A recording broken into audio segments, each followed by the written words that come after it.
What would you do if you discovered that a 7-year-old was asking permission to drink water, that she thought dinner was a punishment she hadn't earned? When I agreed to watch my niece Ava for a week, I thought I was just helping out my sister. I had no idea I was about to uncover a secret so dark it would tear our family apart forever. This is the story of how 3 words changed everything. I thought it was punishment. That moment plants the seed of doubt in Emma's mind as Ava glances up confused. Emma watches through her living room window as Mark's car disappears around the corner, the red taillights fading into the afternoon traffic. Something about that departure sits wrong with her. She's seen rushed goodbyes before, but this felt different. Cold, disconnected, like watching strangers part ways at a bus stop. She turns back to find Ava standing in her hallway, small hands clutched together, eyes wide and uncertain. The little girl looks lost in Emma's apartment, as if she's not sure she's allowed to be there. Emma kneels down, meeting those brown eyes that mirror her sister's, but hold something Olivia's never did. Fear. "Hey there, sweetheart," Emma says softly, keeping her voice gentle. "Are you okay?" Ava nods quickly, too quickly, the way children do when they're anything but okay. She glances toward the door where her parents just left, then back at Emma as if checking for permission to speak. "Can I sit down?" Ava whispers. The question catches Emma off guard. Can I sit down? In her own aunt's house? Emma's chest tightens, but she keeps her expression warm and welcoming. "Of course, honey. This is your home for the week. You can sit anywhere you want." But even as she says it, Emma notices how Ava moves. Carefully, deliberately. She perches on the edge of the couch, like she might need to stand up quickly. Her small hands folded in her lap, back straight as a ruler. It's the posture of someone who's learned to take up as little space as possible. Emma settles beside her, maintaining some distance, so Ava doesn't feel crowded. The afternoon sun streams through the gauze curtains, casting soft patterns across the hardwood floors.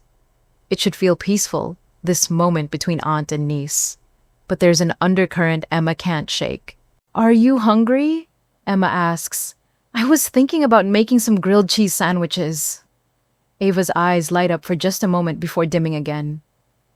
"Am I supposed to be hungry now?" The question hangs in the air like smoke. Am I supposed to be hungry now? What 7-year-old asks that Emma feels something cold settle in her stomach, but she keeps her voice level. "You're supposed to feel however you feel, sweetie. If you're hungry, we eat. If you're not, that's okay too." Ava considers this, her small brow furrowed in concentration. It's as if Emma has presented her with a complex math problem instead of a simple question about food. "I think I might be hungry," Ava says finally, and there's something hesitant in her voice, like she's testing dangerous waters. "Then let's make some sandwiches." In the kitchen, Emma pulls ingredients from the refrigerator while Ava stands near the doorway watching. Emma tries to include her asking about cheese preferences and whether she likes her bread toasted light or dark, but each question seems to stress the little girl more. "I don't know," Ava says to every option. "What do you think I should pick?" Emma pauses, butter-laden knife halfway to the pan. "What do you think I should pick?" The words echo strangely. She looks at Ava, really looks at her, taking in the way the child holds herself. The careful positioning, the constant glancing around as if checking for someone who might disapprove. The questions that aren't really questions but requests for instruction. "I think," Emma says carefully, "that you should pick whatever sounds good to you. There's no wrong answer here, Ava."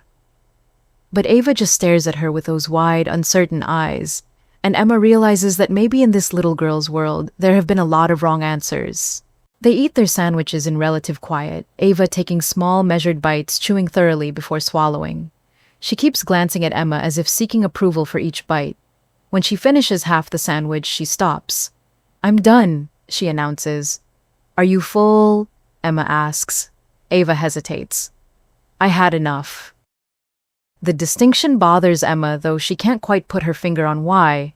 Had enough versus being full. As if eating isn't about satisfaction, but about meeting some predetermined quota. That evening, as Emma helps Ava get ready for bed, She notices other things. The way Ava asks permission to use the bathroom. The way she stands perfectly still while Emma brushes her teeth as if any movement might be wrong. The way she climbs into the guest bed and lies on her back arms at her side, staring at the ceiling. "Would you like me to read you a story?" Emma offers. "Do you want to read me a story?" Ava asks back. There it is again. That deflection. That inability or unwillingness to express her own wants and needs. "I would love to read you a story," Emma says, "but only if you'd like to hear one." Ava considers this for a long moment. "Okay," she says finally. Emma reads from a book about a brave little mouse who goes on adventures, but she finds herself watching Ava more than the pages. The child listens intently, but she doesn't react the way most kids do. No gasps at exciting parts. No giggles at funny moments. She just listens, absorbing, processing everything with an intensity that seems far too serious for someone her age. When the story ends, Emma tucks the covers around Ava's small frame. "Sweet dreams, honey." "Emma," Ava's voice is barely a whisper in the darkened room. "Yes. Did I do okay today?" The question hits Emma like a physical blow. Did I do okay today? What child asks that? What childhood teaches a person to constantly seek validation for simply existing? "You did perfectly, sweetheart. You were wonderful." Ava nods once and closes her eyes, but Emma can tell from her breathing that she's not asleep. She's lying there small and still, probably reviewing every moment of the day, checking for mistakes, for missteps, for reasons she might have disappointed someone. Emma retreats to her own room, but sleep doesn't come easily. She lies in her bed, staring at the ceiling, thinking about Ava's questions.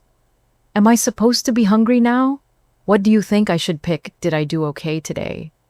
Questions that reveal a child who's learned to doubt her own instincts, her own needs, her own worth. She thinks about Mark's departure that afternoon, the way he'd barely looked at his daughter, the crisp efficiency of his goodbye as if he were leaving a package rather than a person. And Olivia, her own sister, who'd seemed almost relieved to hand Ava over as if the child were a burden rather than a blessing. Emma has always known that Mark was strict. Olivia had mentioned it before, usually in the context of defending him. "He just wants her to be well-behaved," she'd say. "He had a tough childhood. He doesn't want Ava to be spoiled." But this doesn't feel like structure or discipline.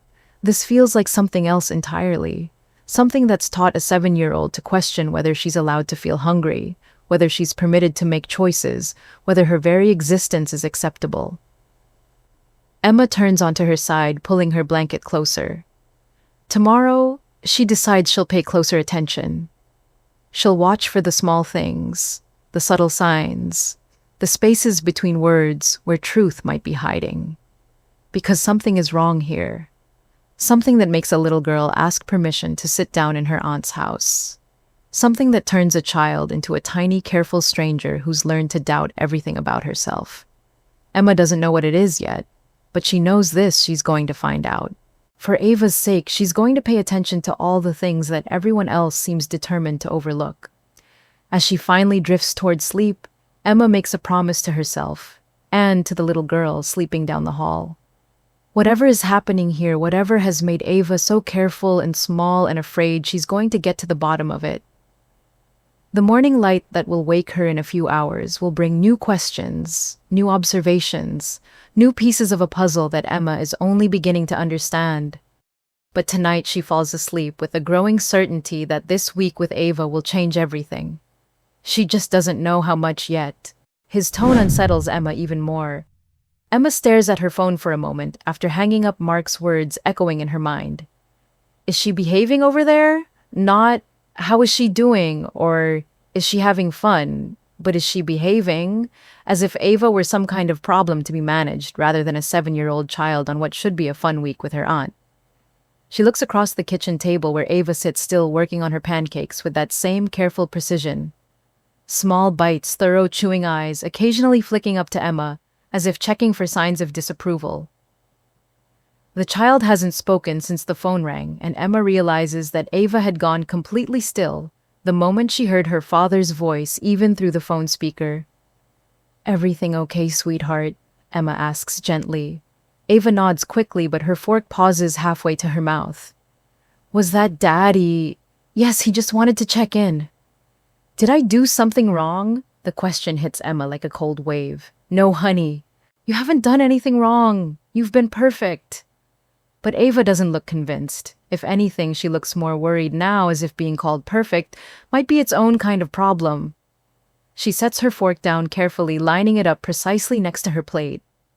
"I'm finished," she announces, though there are still several bites left. Emma studies the partially eaten pancakes. "Are you sure you don't have to finish if you're full, but you also don't have to stop if you're still hungry?" Ava stares at her plate for a long moment, and Emma can almost see the internal calculation happening. Want versus permission. Hunger versus expectation. The fact that a child this young has to make such calculations breaks Emma's heart. "Can I be excused?" Ava asks finally. "Of course." But as Ava starts to stand, Emma notices something that makes her stomach clench. The little girl reaches for her plate, moving to clear it from the table. When Emma gently stops, her Ava's eyes widen with something that looks like panic. "I can clear the table," Emma says softly. "You're the guest here."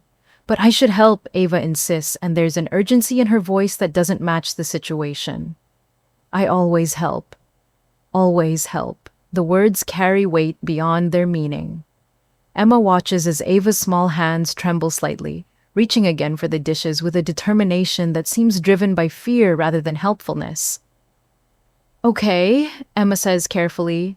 "If you'd like to help, that would be nice." Together they clear the breakfast dishes, but Emma notices how Ava moves. Every action is deliberate, careful as if she's following an invisible checklist. Plates stacked just so, napkins folded and placed in a specific spot, crumbs wiped from the table with precise overlapping motions. It's not the natural helpfulness of a child who wants to contribute. It's the practiced efficiency of someone who's learned that there's a right way and a wrong way to do everything, and that the consequences of doing things wrong aren't worth risking. "You're very good at that," Emma observes. Ava pauses, cloth in hand, and looks up with those wide, serious eyes. "Daddy says practice makes perfect." "That's true," Emma agrees. "But you know what? Sometimes good enough is perfectly fine too." The concept seems to confuse Ava. She tilts her head slightly, processing this idea as if Emma has spoken in a foreign language. Good enough, perfectly fine, these don't seem to be concepts that exist in Ava's world. After the kitchen is spotless, Emma suggests they do something fun. "What would you like to do today? We could go to the park or paint some pictures or build a fort out of pillows." But instead of excitement, Ava's face shows that familiar uncertainty. "What do you think I should do?" "I think you should do whatever sounds fun to you." "But what if I pick wrong?" Emma kneels down so she's at Ava's eye level. "There is no wrong choice here, sweetheart. Whatever you want to do, that's what we'll do." Ava considers this for several long moments, her small face serious with concentration. Finally, she whispers, "Could we paint pictures?" "That sounds wonderful." Emma sets up a painting station at the kitchen table, spreading out paper and watercolors, filling small cups with the water. She expects Ava to dive in with the typical enthusiasm of a child with art supplies, but instead, Ava approaches the materials like they might bite her. "What should I paint?" Ava asks. "Whatever you want. A house, a tree, a rainbow, your family, a made-up creature. Anything at all." Ava picks up a brush with careful fingers, dips it in water, then in blue paint. She makes a small mark on the paper, then stops studying it intently. "Is that good?" she asks. "It's perfect," Emma says. "Keep going." But Ava doesn't keep going. She makes another small mark, then another pause. Another check for approval. The painting progresses in tiny, hesitant steps, each brushstroke requiring validation. Emma tries to model freedom by painting her own picture with broad, confident strokes. She makes deliberate mistakes, painting outside lines and mixing colors in unexpected ways, hoping to show Ava that art is about expression, not perfection. Oops, Emma says cheerfully when her green paint bleeds into her yellow sun. Oh, well, now I have a very interesting colored sun. Ava stares at Emma's painting with something approaching horror. You made a mistake. I did. And you know what? It's okay. Actually, I kind of like how it looks. This concept seems to genuinely disturb Ava. Mistakes being okay. Imperfection being acceptable. She looks between Emma's cheerful, messy painting and her own careful, minimal marks, as if trying to reconcile two incompatible realities. Daddy says, mistakes mean you weren't trying hard enough, Ava says quietly. Emma's hand freezes with her brush, halfway to the paper. Mistakes mean you weren't trying hard enough. What kind of pressure is that to put on a 7-year-old? What kind of world has no room for the natural trial and error of childhood? Well, Emma says carefully, I think mistakes are how we learn, and sometimes they lead us to something even better than what we originally planned. Ava doesn't look convinced, but she does add another small mark to her painting. Then another. Slowly, cautiously, a picture begins to emerge. It's a house Emma realizes with windows, and a door, and a small garden. But it's painted with such restraint, such careful control, that it looks more like an architectural drawing than a child's creative expression. That's beautiful, Ava, Emma says, and she means it, though it breaks her heart to see such rigid perfection in something that should be joyful and free. Do you really think so? Ava asks, and there's such desperate hope in her voice that Emma has to swallow hard before answering. I really do. Tell me about it. It's a house where everyone is happy, Ava says, her voice barely above a whisper. Where no one gets in trouble for things they can't help. The words hang in the air like a prayer, and Emma feels something cold settle deeper in her chest. Where no one gets in trouble for things they can't help. What does that mean? What kinds of things has this little girl been getting in trouble for before she can ask? Emma's phone rings again. Mark's name flashes on the screen, and she watches Ava's entire body tense at the sound. I should take this, Emma says apologetically. Is everything under control there? Mark's voice is sharp, businesslike. Everything's fine, Emma responds, keeping her voice light. We're having a great time. Good. Is she following the rules? Emma pauses. What rules? The usual ones. No snacking between meals. Clean up after herself. No arguing or whining. Emma looks at Ava, who has gone completely still at the table, her small hands folded in her lap, eyes fixed on her painting. The child is clearly listening to every word, and Emma can see the tension in her small shoulders. She's been wonderful, Emma says truthfully. Make sure she's not getting too comfortable, Mark continues. She has a tendency to push boundaries when she thinks she can get away with it. Emma watches Ava's careful posture, her restrained painting, her constant requests for permission, and wonders what boundaries Mark thinks this child could possibly be pushing. I'll keep an eye on things, Emma says, though she's beginning to realize that what she needs to keep an eye on isn't Ava's behavior, but the effects of whatever system has created such a fearful, controlled little person. Call if there are any problems, Mark says. Any problems at all. After hanging up, Emma notices that Ava hasn't moved. She's still sitting perfectly still, hands folded, staring at her painting with unseeing eyes. Ava, you okay, sweetheart? Did I do something wrong? The question comes out in a rush, as if Ava has been holding it back and can't contain it any longer. No, honey, you haven't done anything wrong. But he called again. Emma's heart breaks a little more. The idea that a parent checking in would be automatically associated with wrongdoing, with problems, with trouble. What kind of relationship has been built here where a phone call from Daddy is something to fear? Sometimes grown-ups call just to say hi, Emma explains gently. It doesn't mean anyone did anything wrong. Ava nods, but Emma can see that she doesn't really believe it. In Ava's experience, apparently adult attention comes with consequences. They spend the rest of the morning doing quiet activities. Reading books where Ava listens intently but doesn't laugh at funny parts. playing with building blocks where Ava constructs careful, symmetrical towers that she won't knock down even when Emma encourages her to.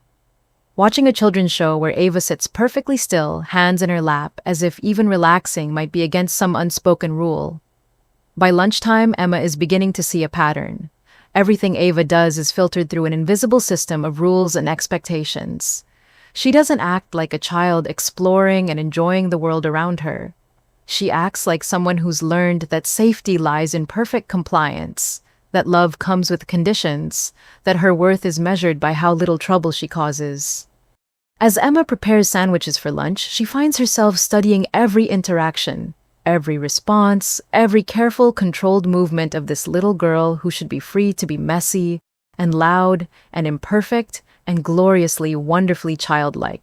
Instead, she's watching a 7-year-old who's learned to live as if she's always one mistake away from losing everything that matters. The seed of concern grows. After lunch, Emma suggests they do some coloring. She pulls out a fresh box of crayons and a coloring book with princesses and castles, the kind of thing most 7-year-olds would dive into without hesitation. But Ava stands at the edge of the table, hands clasped behind her back, staring at the art supplies like they're a test she's not sure she's prepared for. "Can I use the crayons?"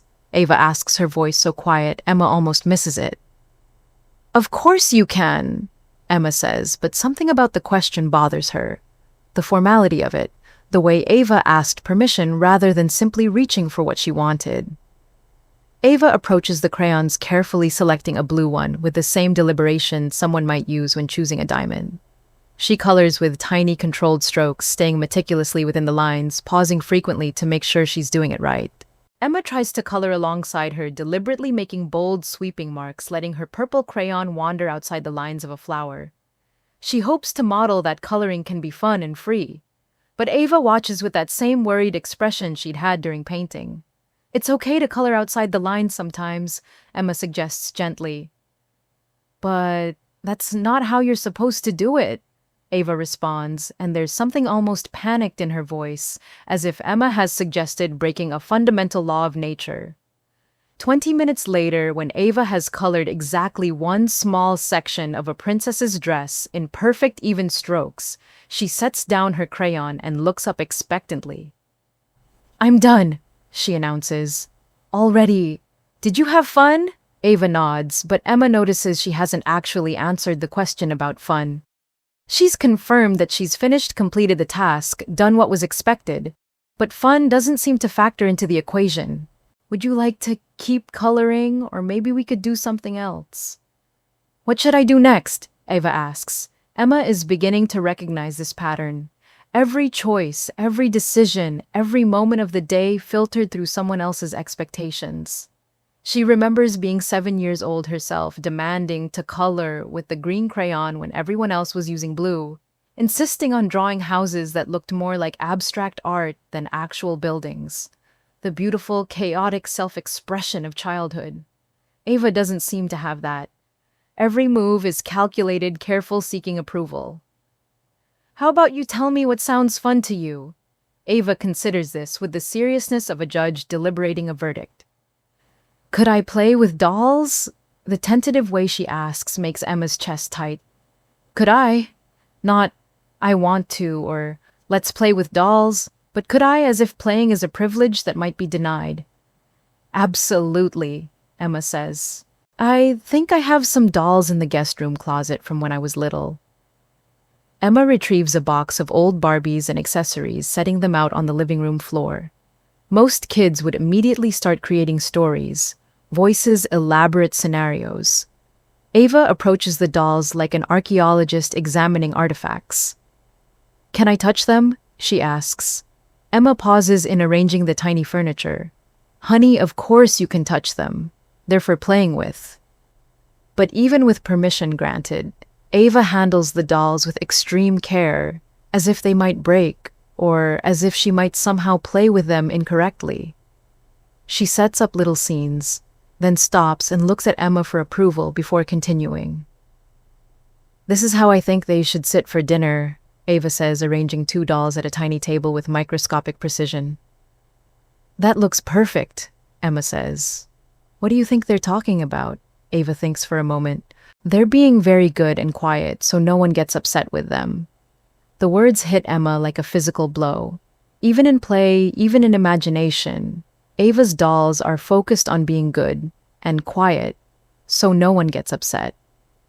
What kind of household creates a 7-year-old whose fantasy play centers around avoiding adult displeasure? Maybe they could be talking about going on an adventure, Emma suggests carefully, or planning a party or sharing secrets about their favorite foods. Ava looks genuinely puzzled by these suggestions. Adventures and parties and favorite foods don't seem to exist in her imaginative landscape. Her world, even her pretend world, is about compliance and control. As the afternoon progresses, Emma notices more and more of these small moments that shouldn't be significant, but somehow are. Eva asks permission to get a drink of water from the kitchen. She asks permission to use the bathroom. She asks permission to look at the books on Emma's bookshelf.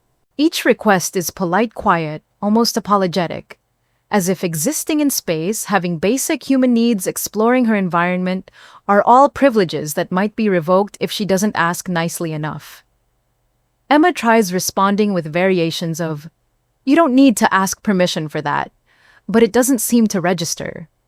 In Ava's world, apparently everything requires permission. Around 3 o'clock, Emma's phone buzzes with a text from Mark. How is she doing? Any problems? Emma stares at the message, watching Ava carefully organizing the doll furniture into perfectly straight lines. No problem, she types back. She's been wonderful. But even as she sends the message, Emma realizes that Mark's definition of problems and her own might be very different. To Mark, problems might mean Ava acting like a normal 7-year-old. Asking for things she wants, making noise, being messy, expressing opinions, all the things that Ava seems to have learned not to do.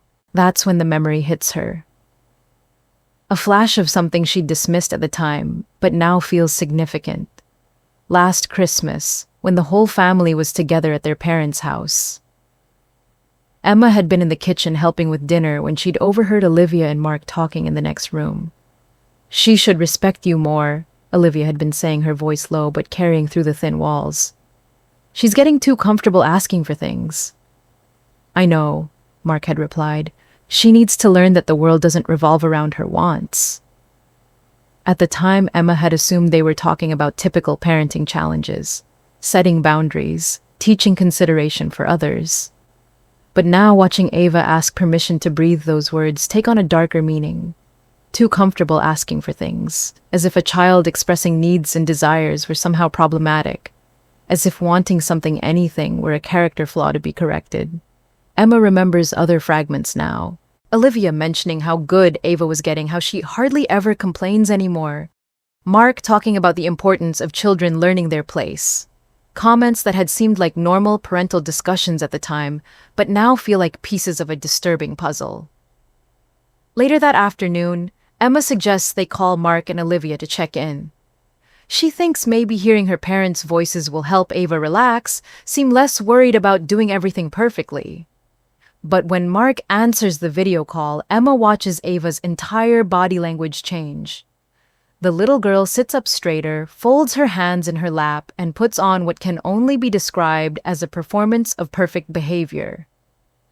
"Hi, Daddy," Ava says, her voice carefully modulated bright, but not too loud, happy but not too excited.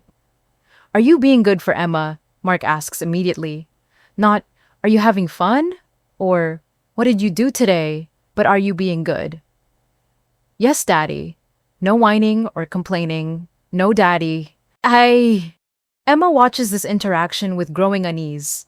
It's not a conversation between a father and daughter. It's a status report between a supervisor and someone being supervised. "Remember what we talked about before I left?" Mark continues, and Emma sees Ava's small hands clench slightly in her lap. "I remember. And what was that?" Ava's voice gets even quieter. "Be good, and don't be selfish." Don't be selfish. Emma feels something cold wash over her. What does selfish mean in this context? Asking for a snack, expressing a preference, wanting attention or affection? That's right, Mark says with approval. Emma, any issues?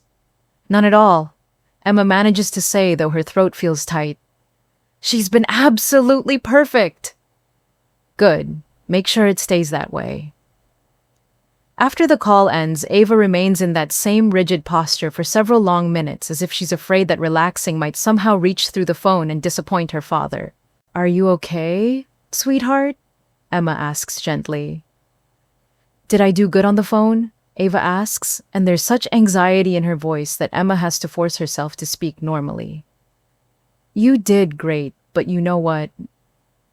You don't have to perform for anyone, especially not for people who love you. Ava tilts her head confused. Perform? You don't have to be perfect all the time. You can just be yourself. But what if myself isn't good enough? The question hangs in the air like a physical weight. What if myself isn't good enough? What 7-year-old should ever have to wonder? That what child should live with the fear that their authentic self might not be acceptable? Emma kneels down in front of Ava, looking directly into those serious brown eyes. Your yourself is more than good enough, Ava. Your yourself is wonderful exactly as it is. Ava studies Emma's face as if trying to determine whether this could possibly be true. The fact that she has to think about it, that it's not obviously true to her, breaks Emma's heart in ways she didn't know were possible. As the day progresses, Emma starts keeping mental notes. The way Ava asks permission for everything. The way she apologizes for things that don't require apologies. The way she seems to constantly monitor herself, checking and double-checking her behavior against some internal rule book that appears to be written in a language of fear. By evening, Emma has compiled an invisible list of requests for permission. Can I use the bathroom? Can I get a drink? Can I touch this book? Can I sit here? Can I ask a question? Can I look out the window? Normal childhood activities reframed as privileges to be granted or denied. As they prepare dinner together, Emma tries to create opportunities for Ava to make choices without asking permission. She sets out several vegetables and asks Ava which ones she'd like for their salad. But even this simple choice seems to stress the little girl. Which ones do you think I should pick? Ava asks. I think you should pick the ones that look good to you. But what if I pick wrong? Emma stops chopping carrots and looks at Ava. There's no wrong choice here. It's just vegetables for our salad. Daddy says there's always a right way and a wrong way to do things. Sometimes that's true, Emma agrees carefully. But sometimes there are lots of right ways. Sometimes there's no wrong way at all. This concept seems to genuinely confuse Ava. A world where multiple approaches could be equally valid, where choices don't have moral weight, where making a decision about vegetables doesn't have consequences, seems foreign to her experience. As they eat dinner, Emma tries to draw Ava out, asking about her favorite subjects in school, her friends, what she likes to do for fun. But every answer is careful, measured, designed to please rather than to inform. I like whatever subject is most important, Ava says when asked about school. What do you think is most important? Emma asks. Whatever my teacher thinks is most important. It's like talking to someone who's learned to deflect every question, to never commit to a personal preference or opinion. As if having preferences might be dangerous somehow. That night, as Emma tucks Ava into bed, she decides to try a different approach. Ava, she says gently, what would you do if you could do anything in the world tomorrow? Anything at all with no rules? Ava thinks for a long time, her small face serious in the lamplight. Finally, she whispers, I don't know. I've never thought about that before. The honesty of it, the sadness of it sits heavy in Emma's chest as she turns off the light and heads to her own room. A 7-year-old who's never imagined a world without rules. A child who's learned to live so carefully within boundaries that she can't even dream beyond them. Emma lies awake that night, staring at the ceiling, thinking about permission and control, and the slow, subtle ways a child's spirit can be shaped into something small and fearful, and desperately eager to please. Tomorrow she decides she's going to start paying even closer attention.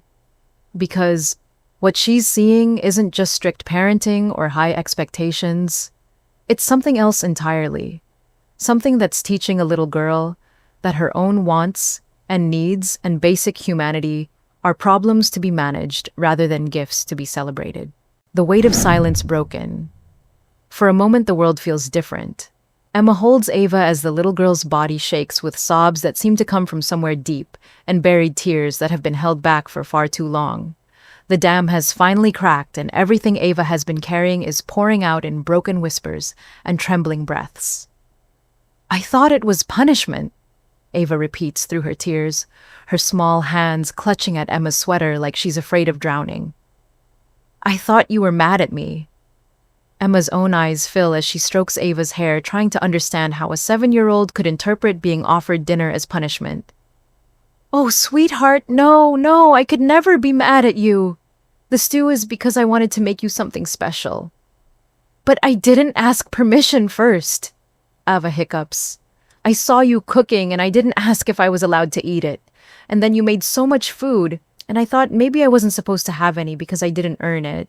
I didn't earn it. Emma feels something break inside her chest. What kind of world has this child been living in where food basic sustenance has to be earned? Where watching someone cook dinner could be interpreted as a transgression requiring punishment? Ava, listen to me, Emma says, pulling back slightly so she can look into the little girl's tear-streaked face. You never have to earn food. You never have to ask permission to eat when you're hungry. Food isn't a reward or a punishment. It's just what people do for people they care about. Ava stares at her with wide, uncertain eyes, as if Emma is speaking a foreign language. But Daddy says... What does Daddy say? Emma asks gently, though part of her is afraid to hear the answer. He says food is for people who deserve it, and if I'm not grateful enough or if I complain about anything, then maybe I need to think about whether I deserve dinner. The words hit Emma like physical blows. Food is for people who deserve it. A 7-year-old being told she might not deserve dinner. The casual cruelty of using hunger as a control mechanism, wrapped in language about gratitude and deserving. That's not true, baby, Emma says, her voice thick with emotion. She's trying to keep controlled. Everyone deserves food. Everyone deserves to eat when they're hungry. You deserve food just because you exist, just because you're you. Ava looks at her with such desperate hope that it's almost painful to witness. Really? And you know what? You deserve good food. Food that tastes wonderful and makes you feel happy. Like this stew. I made it because I remembered how much I loved it when I was your age, and I wanted to share that with you. The concept seems almost too big for Ava to process. Food made out of love rather than obligation. Meals as gifts rather than transactions. The idea that someone might cook for her simply because they wanted her to experience something delicious. Can I really have some? Ava asks, her voice still shaky, but holding a note of something that might be hope. You can have as much as you want, and if you don't like it, that's okay too. And if you want seconds, you can have them. And if you want to leave some in your bowl because you're full, that's perfectly fine. Emma serves Ava a bowl of the stew, watching as the little girl approaches it, with the same careful caution she brings to everything else. But this time when she takes her first spoonful, something changes in her face. Her eyes widen slightly, and for the first time since Emma has known her, Ava looks genuinely pleased. It tastes like... Ava pauses, searching for words. It tastes like when someone hugs you. The description is so pure, so perfectly childlike and poetic that Emma has to blink back tears. It tastes like when someone hugs you. When was the last time this little girl had food that made her feel comforted and loved? My mom used to make this for me when I was little, Emma says. Your grandma, she said it was her cure for everything. Bad days, cold weather, hurt feelings. She believed that good food could heal almost anything. Did it work? Ava asks, taking another spoonful with more confidence. It did. And you know what, I think she was right. Some foods aren't just about eating. They're about taking care of each other. As Ava eats, really eats, with obvious enjoyment, for the first time, Emma has witnessed more pieces of the story begin to emerge. Not all at once, but in small fragments that Ava shares between bites, as if the warmth of the stew is thawing something frozen inside her. Sometimes at-home dinner is really quiet, Ava says. We can't talk unless someone asks us a question. And we have to finish everything on our plate, even if we're full, because wasting food means we don't appreciate what we have. Emma nods, encouraging Ava to continue without pushing too hard. And if I cry about anything, even if I'm hurt, I have to go to my room and I don't get to eat with everyone else. Daddy says crying during meals ruins everyone's appetite. The image forms in Emma's mind. A little girl sent away from the family table for the crime of having emotions. Eating alone as punishment for being human, for feeling pain or sadness or frustration. And sometimes, Ava continues, her voice getting quieter, if I do something wrong during the day, Daddy tells Mommy not to make me a plate. He says I need to think about my choices before I get to eat again. Emma's hands clench in her lap, but she keeps her voice gentle. How often does that happen, sweetheart? Not too much, Ava says quickly as if she's defending him. Only when I'm really bad. Like last week when I cried because my tooth was hurting. Or the time I asked for a different snack than the one Mommy gave me. Crying because of a toothache. Asking for a different snack. These normal, completely reasonable behaviors of a child, reframed as being really bad and worthy of withholding food. Ava. Emma says, carefully, crying when you're in pain isn't bad. It's normal, and asking for something different isn't bad either. Those are just normal things that kids do. But Daddy says I need to learn to be grateful for what I have. He says other kids would be happy to have what I have, so I shouldn't complain. Being grateful is important, Emma agrees. But being grateful doesn't mean you can't have feelings. It doesn't mean you can't say when something hurts, or when you'd prefer something different. Ava considers this while she eats, and Emma can almost see her trying to reconcile these different worldviews. A world where feelings are allowed versus a world where feelings are problems to be controlled. At school, Ava says suddenly, the other kids sometimes don't finish their lunch. They trade things or throw parts away. And I always thought they were going to get in so much trouble. But they didn't get in trouble, did they? No, their parents just packed them new lunches the next day. Like it didn't matter. Because it doesn't matter, Emma says gently. Kids have different appetites on different days. Sometimes you're hungrier. Sometimes you're not. That's normal. Really, and you know what else? If you don't like something I make, you can tell me. I won't be mad. I'll just try to make something you like better next time. This seems to astound Ava. The idea that her preferences could be accommodated rather than corrected. That her likes and dislikes could be valid rather than problems to solve. As they finish eating, Ava grows quiet again, but it's a different kind of quiet than Emma has seen before. Not the careful, controlled silence of someone trying not to make mistakes, but the thoughtful quiet of someone processing new information. Emma, Ava says finally. Yes, sweetheart. Can I ask you something without getting in trouble? You can ask me anything anytime, and you will never get in trouble for asking questions. Ava takes a deep breath as if gathering courage. Do you think there's something wrong with me? The question comes out in a rush, as if she's afraid that saying it slowly might make it worse. And Emma feels her heart shatter completely. Oh, honey, no, there is absolutely nothing wrong with you. You are perfect exactly as you are. But I must be doing something wrong, Ava insists, tears starting again. Because Daddy is always telling me I need to be better, and Mommy looks sad when she looks at me sometimes. And I try so hard to be good, but it's never enough. Emma pulls Ava back into her arms, holding her tight as the little girl cries again. But these tears feel different. Not just the release of immediate fear, but the deeper grief of a child who's been convinced that she's fundamentally flawed, that her very existence is somehow problematic. Listen to me very carefully, Emma says, her voice fierce with protective love. You are not the problem. You have never been the problem. You are a wonderful, sweet, smart, beautiful little girl who deserves to be loved exactly as you are. But why don't they think so? Ava whispers. It's the question Emma has been dreading, the one she doesn't have a good answer for. How do you explain to a 7-year-old that sometimes adults have their own problems, their own issues, their own broken places that they project onto the children they're supposed to protect? I don't know, baby, Emma says honestly. Sometimes grown-ups forget how to see how amazing kids are. Sometimes they're so worried about other things that they forget what's really important.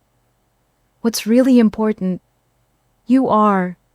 Your happiness, your feelings, your dreams, your safety. You are what's important. Ava is quiet for a long time, curled against Emma's chest, her breathing gradually evening out. Finally, she speaks again, her voice very small.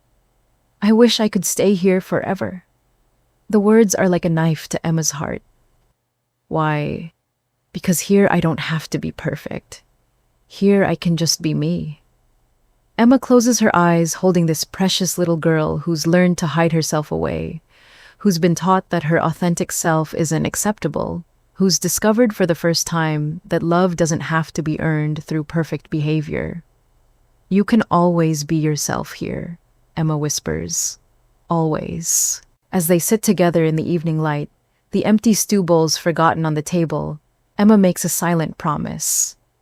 Whatever it takes, however she has to do it, she's going to find a way to protect this child, to give her a place where she can be imperfect and loved, where she can have feelings and still be fed, where she can ask questions and make mistakes and exist in all her wonderful, messy, completely normal childhood humanity.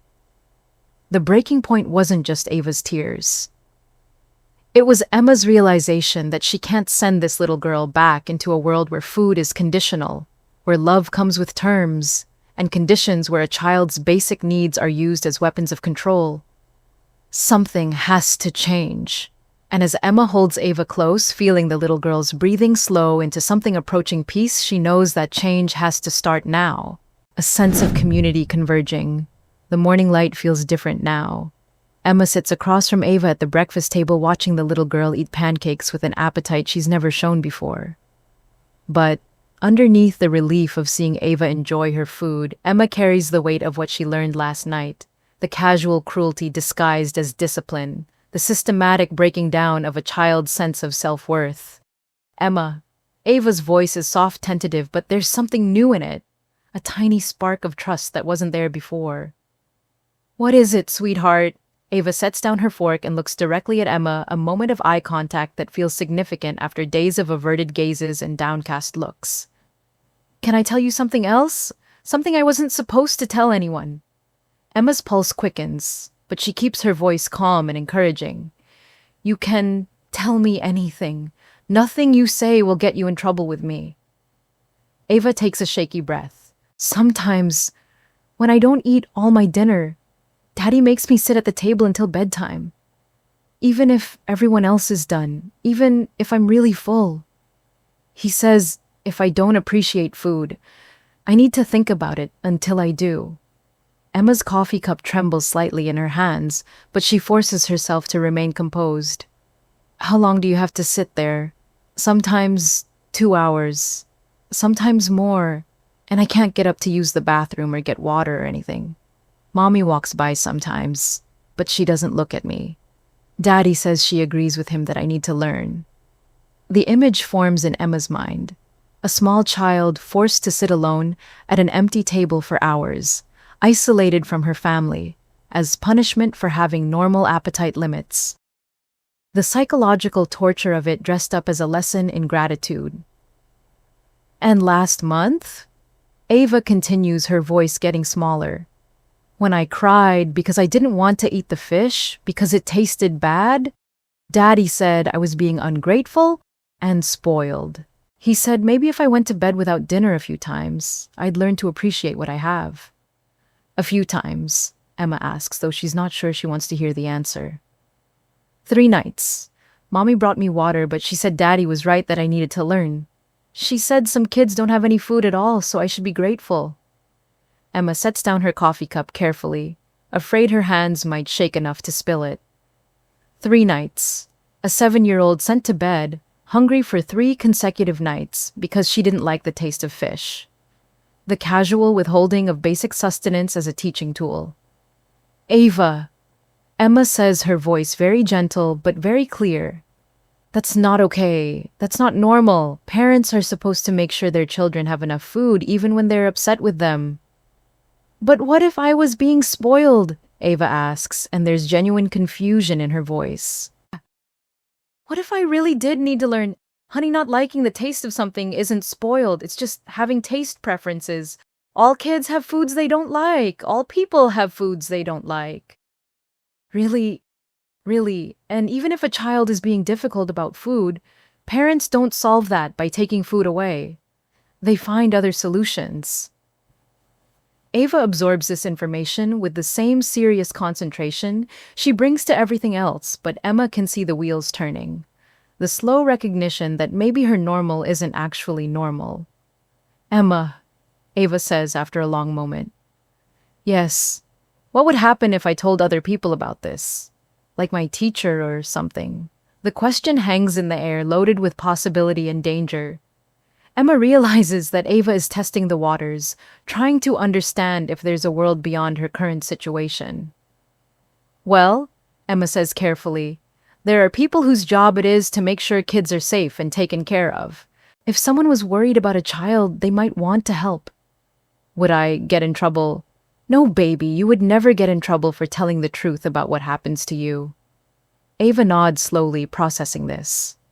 Then so quietly, Emma almost misses it. She whispers, I think I might want to tell someone. Emma's heart pounds, but she keeps her voice steady. If you want to tell someone, I'll help you, and I'll make sure you're safe while you're telling them. That afternoon, while Ava naps, Emma makes the hardest phone call of her life.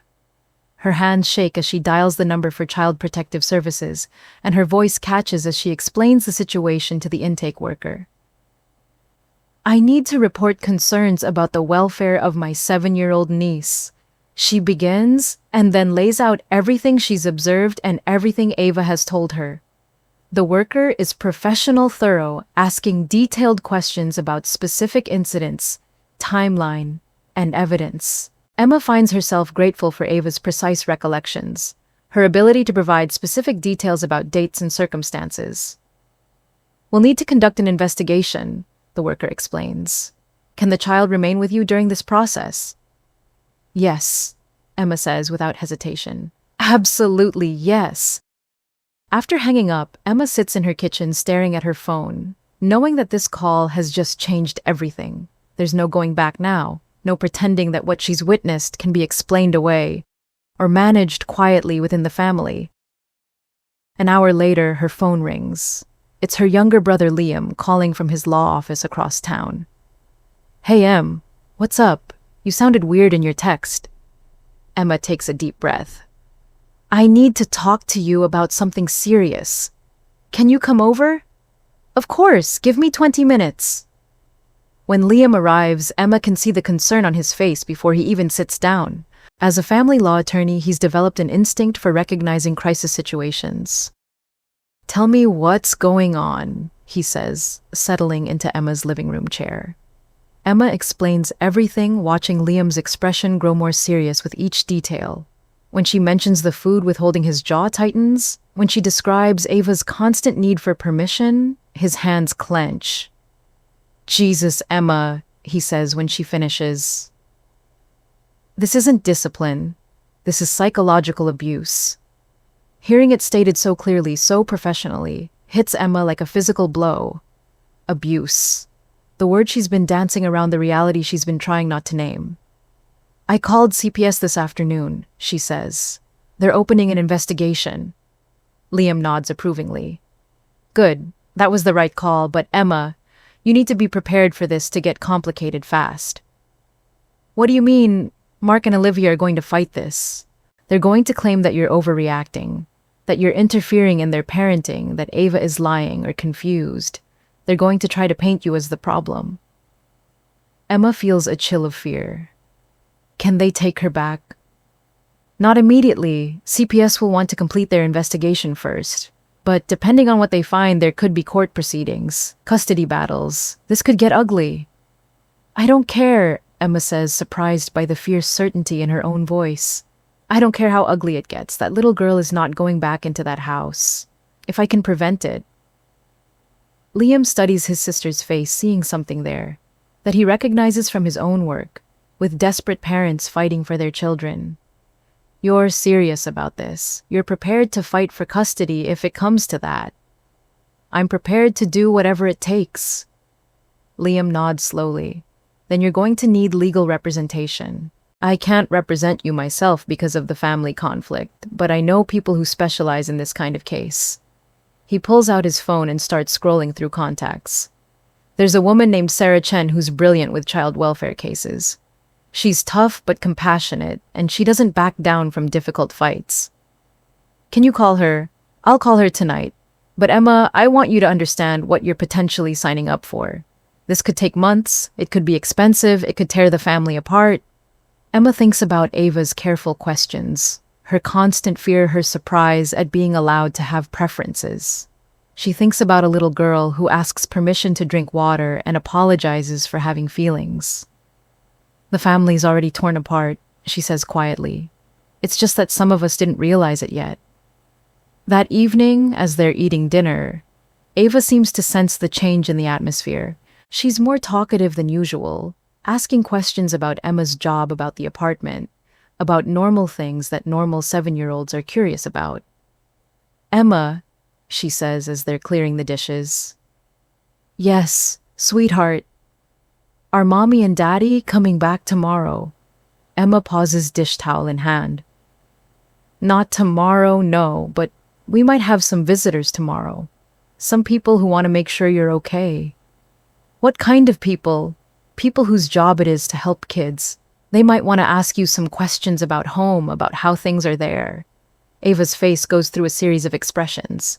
Fear, confusion, and then something that might be hope. Would I have to go back if I told them the truth? I don't know, baby, but I promise you this. Whatever happens, I'm going to make sure you're safe. And I'm going to fight for what's best for you. Even if Mommy and Daddy get mad. Even if they get mad. Ava nods slowly, processing this information. Then she does something that surprises Emma. She reaches over and takes Emma's hand. I'm scared, she admits. But I think I'm a little bit excited. Is that weird? No, honey, that's not weird at all. It means you're brave enough to hope for something better. That night, after Ava is asleep, Emma sits in her living room with Liam, going over the practical aspects of what's coming. Documentation, testimony, legal procedures, the machinery of child protection that will soon be focused on their family. You know Olivia is going to feel betrayed, Liam warns. She's going to see this as you attacking her marriage, her choices, her family. Maybe, Emma says, but hopefully eventually she'll see it as someone trying to save her daughter. And if she doesn't, Emma looks toward the hallway where Ava sleeps, probably for the first time in years, without worrying about what she might have done wrong that day.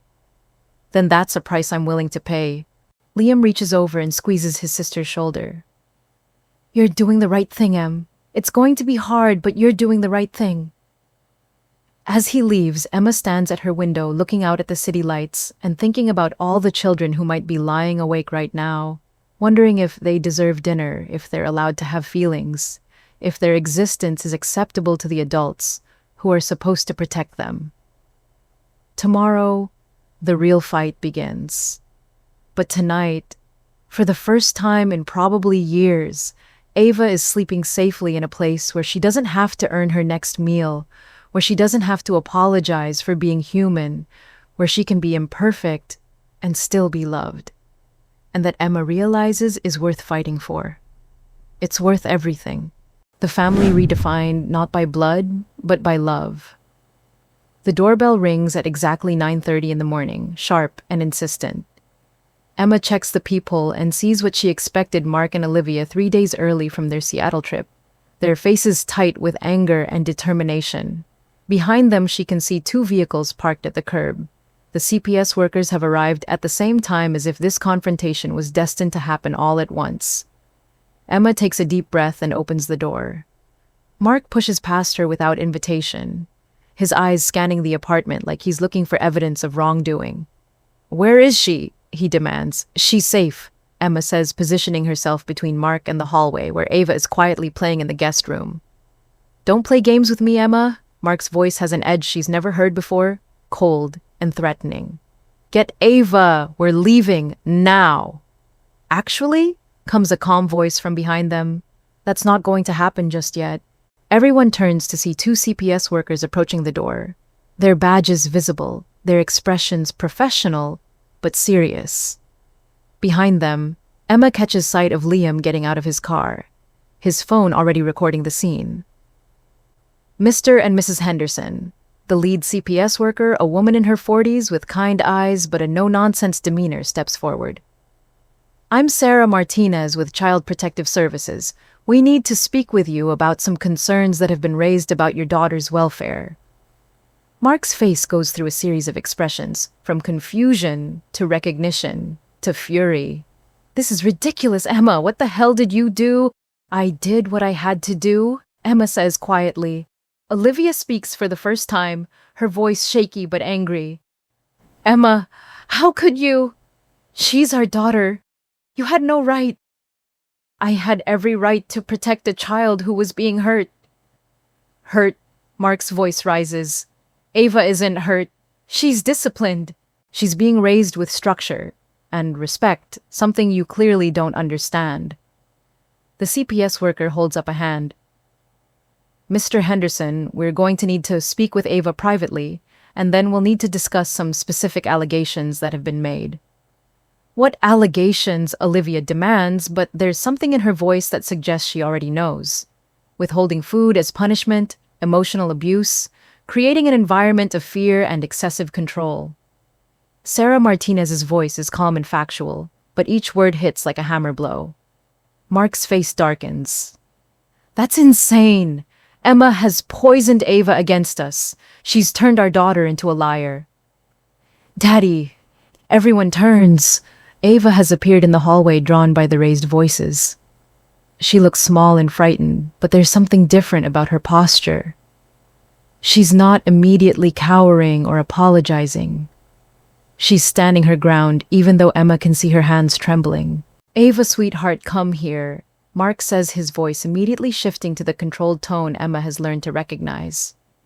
We're going home now, but Ava doesn't move toward him.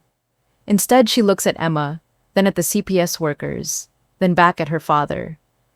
I don't want to go home, she says so quietly everyone has to strain to hear her. The words hang in the air like an explosion. Mark's face goes white, then red. Ava, you don't know what you're saying. Emma has confused you. Get in the car, now. I know exactly what I'm saying, Ava says, and her voice is stronger now. I don't want to go home because home is scary. Olivia makes a sound like she's been slapped. Ava, honey, we love you. We've never hurt you. You let him hurt me, Ava says, looking directly at her mother for the first time Emma has ever witnessed. You watched him hurt me and you didn't stop it. We never hurt you, Mark insists, but his voice has taken on a defensive edge. We gave you structure. We taught you respect. When I cry, I don't eat, Ava says, cutting him off. Her voice is clear now, carrying the authority of truth. When I cry, you send me to my room and I don't get dinner. And when I asked for different food, that one time you said I had to learn, so you didn't give me dinner for 3 days. That's not, Mark starts, but Ava isn't finished. And when I couldn't finish my fish because it tasted bad, you made me sit at the table until bedtime. For 3 hours. And I couldn't go to the bathroom, and I couldn't have water, and Mommy walked by, but she didn't help me. Emma watches Olivia's face crumble as each detail emerges. These aren't the confused recollections of a child who's been coached.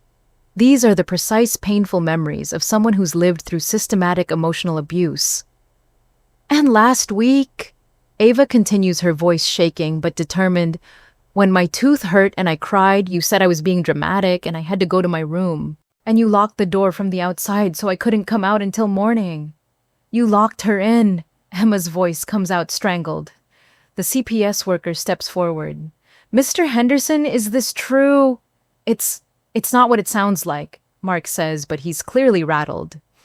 She was having a tantrum. She needed to calm down. The lock was for her own safety. You locked a 7-year-old in a room overnight because she cried about a toothache. Sarah Martinez's professional demeanor doesn't change, but her voice carries clear disapproval. She wasn't hurt, Mark insists. She had a bed. She had water. She was fine. I wasn't fine, Ava says, and now tears are starting, but she doesn't stop talking. I was scared. I called for you, but you didn't come. I had to go to the bathroom, but I couldn't get out, so I had to hold it all night, and it hurt. Emma feels something break inside her chest. The image of Ava alone and scared, calling for parents who wouldn't come, too afraid to have normal bodily functions because she was trapped. This is enough, the second CPS worker says. Mr. Henderson, we're going to need you to come with us for questioning. You can't be serious, Mark says, but his voice has lost its authority. I'm very serious, and Mrs. Henderson, we're going to need to speak with you as well. 2 police officers have appeared at the door, and Emma realizes that Liam must have called them when the situation started escalating. You're arresting me for parenting my child, Mark demands. We're detaining you for questioning regarding child abuse allegations, one of the officers says calmly. You have the right to remain silent. As the Miranda rights are read, Emma watches Olivia's world collapse. Her sister stands frozen, staring at her husband being handcuffed, then at her daughter, then back again. Ava, Olivia whispers. I didn't know. I didn't know it was that bad. Yes, you did, Ava says, and there's no anger in her voice, just sadness. You knew, because you were there. You watched, and you didn't stop it. Olivia reaches toward her daughter, but Ava steps back, moving closer to Emma. Ma'am, Sarah Martinez says gently to Olivia, we're going to need you to come with us as well.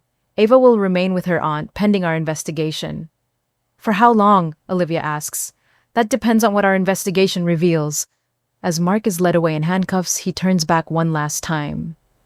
This isn't over, Emma. You've destroyed this family. No, Emma says quietly. You destroyed this family. I'm trying to save what's left of it. After the police and CPS workers leave with Mark and Olivia, the apartment feels strangely quiet. Ava stands in the living room looking shell-shocked, but somehow lighter, as if a weight has been lifted from her small shoulders. Did I do the right thing? She asks Emma. You did the brave thing, Emma says, kneeling down to Ava's level. You told the truth when it was scary to tell the truth. That's the bravest thing anyone can do. Liam approaches carefully, putting his phone away. I got it all recorded, he says quietly to Emma. If this goes to court, we have evidence. Are they going to put Daddy in jail? Ava asks. I don't know, sweetheart, Emma says honestly. That's up to other people to decide, but I do know that you're safe now, and that's what matters most. That night, as Emma tucks Ava into bed, the little girl seems different, more present, more real, as if speaking her truth has allowed her to finally inhabit her own life fully. Emma, Ava says as Emma turns off the light. Yes, honey. I'm scared about what's going to happen, but I think I'm happy. Is it okay to be both? It's absolutely okay to be both. Feelings are complicated sometimes. Will you stay with me until I fall asleep? Of course. As Emma sits in the chair beside Ava's bed, listening to the little girl's breathing slow and deepen, she thinks about courage and truth and the long road ahead. There will be court hearings and therapy sessions and difficult conversations. There will be paperwork and legal battles and family members who may never forgive her for what she's done. But there will also be mornings when Ava wakes up without fear. Meals where she can eat or not eat based on her own appetite. Days when she can have feelings without consequences. A childhood where she can be imperfect and still be loved. 6 months later, Emma's apartment looks different. There are child-sized dishes in the kitchen cabinets and colorful drawings taped to the refrigerator.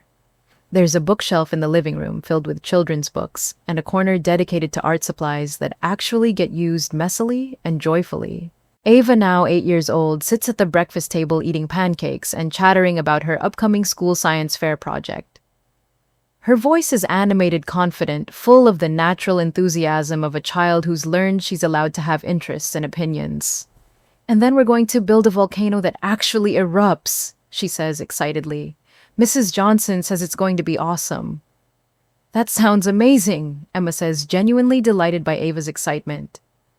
Liam sits across from them reading the newspaper and occasionally interjecting with questions about the volcano project. He's become a regular fixture at their breakfast table, the uncle who shows up with art supplies and inappropriate amounts of sugar and a willingness to listen to 8-year-old theories about everything from dinosaurs to space travel.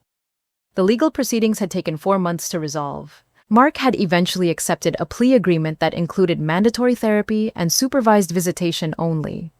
Olivia had been granted unsupervised visits, but only after completing a parenting program and agreeing to ongoing therapy. Emma had been awarded temporary custody with the possibility of permanent guardianship if the current arrangement continued to work in Ava's best interests. It was complicated and imperfect, but it was safe. "Aunt Emma," Ava says, using the title that's become natural over the past months. "Can I ask you something?" "Always." "Do you think Mommy is getting better?"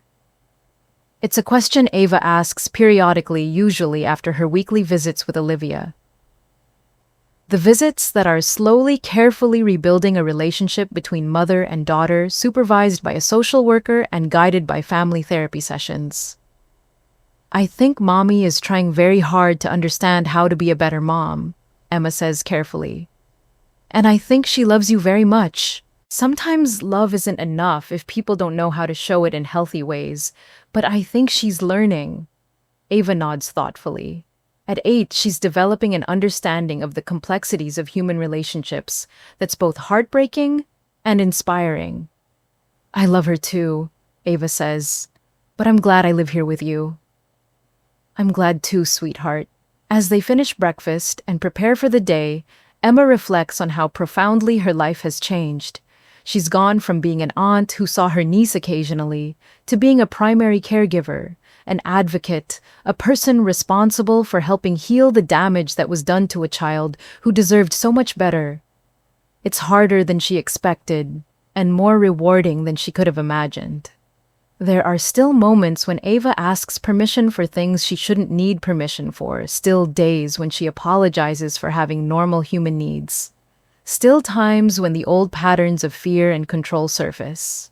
But there are also moments like this morning when Ava argues about what to wear to school because she has strong opinions about her clothes, when she leaves food on her plate because she's full and doesn't think twice about it, when she cries over a scraped knee and expects comfort rather than criticism.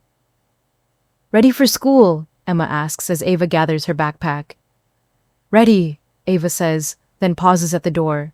Emma, "Yeah, I love you." "I love you too, kiddo." It's a simple exchange, but Emma knows it represents something profound. A child who's learned that love doesn't have to be earned, that it's not conditional on perfect behavior, that it's possible to be flawed and human and still cherished. As they walk to the car together, Ava's small hand slipping into Emma's larger one, Emma thinks about family and what it really means. Not the biological connections that bind people together by accident of birth, but the chosen connections that bind people together through commitment and care, and the decision to protect what's precious.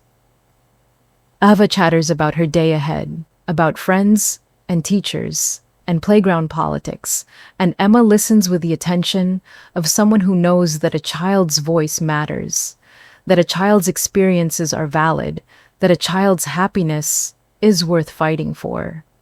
The morning sun streams through the car windows as they drive toward school, and Emma realizes that this is what healing looks like. Not a dramatic transformation, but a gradual reclamation of childhood wonder. Not the erasure of difficult memories, but the creation of new ones that prove those old patterns don't have to define everything that comes after. When Ava runs toward the school building backpack, bouncing calling goodbye over her shoulder without worry or fear, Emma knows they've accomplished something important.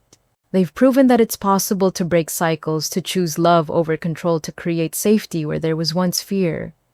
It wasn't the family any of them expected to have, but it's the family they chose to create, built not on obligation or tradition, but on the radical idea that every child deserves to be seen and heard and loved exactly as they are. And as Emma drives away from the school, already looking forward to pickup time, when Ava will burst with stories about her day, she knows that sometimes the most important families are the ones we build ourselves. One small act of protection and love at a time. Sometimes the most important thing we can do is listen when someone finds the courage to speak their truth. If this story moved you, please hit that subscribe button and share it with someone who needs to hear it. Your support helps us tell more stories that matter. What would you have done in Emma's situation? Let me know in the comments below.